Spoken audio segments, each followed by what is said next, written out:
መልካም አጋጣሚ ከፊት አፍሮ ከኋላ መላጣ ነው። አፍሮ እያለ ካላስከው መላጣ እያለ አትይዘውም ይባላል። እንደኔ መላጣ ይኸው አፍሮ ነበርኩ መያዝ አልችልም። መልካም አጋጣሚ ቆሞ አይጠብቅም። አንድ መልካም አጋጣሚ ልንገራችሁ። ንስር ኢንስቲትዩት 5 በ1 የሚል አጣምሮ ዲጂታል ማርኬቲንግ፣ ኮንቴንት ክሬሽንስ፣ ዩቲዩብ አውቶሜሽን፣ ቲክቶክ ማስተር ክላስ፣ ሶሻል ሚዲያ ማኔጅመንት ኤጀንሲ መሆን የምትፈልጉ ሰዎች ቁጥር 1 የቪዲዮ ኤዲተር መሆን ለምትፈልጉ ሰዎች 5ቱን በአንድ ሲኦሲ ዲጂታል ላይ ይኸው እንደምታዩት ሲኦሲ አስፈትኖ በሴልስም በዲጂታልም አንዱን ኮርስ ሌሎቹ ሰማይ ሲያደርሱት በ2000 ብር ብቻ ያውም ሲኦሲ አስፈትኖ ይሄ ትልቅ መልካም አጋጣሚ ነው። ነገ በይፋ ሊጀመር ነው። ብዙ ሰዎች ተመዝግበዋል። የቀራችሁት እናንተ ናችሁ። ኑና መልካም አጋጣሚ እኮ አንዳንዴ እንዳስሩ ቆነጃጅት ነው። 5ቱ ነገ ይሆናል ሲሉ ተዘጋባቸው ነው የሚለው።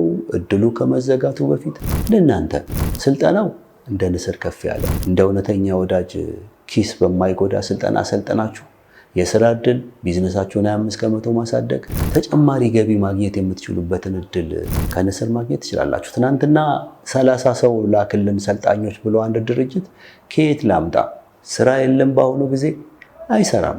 ኑና እድሜ ልክ የሚከፍለውን ክህሎት ከንስር ጋር ብትወስዱ የሥራ እድላችሁን ታሰፋላችሁ።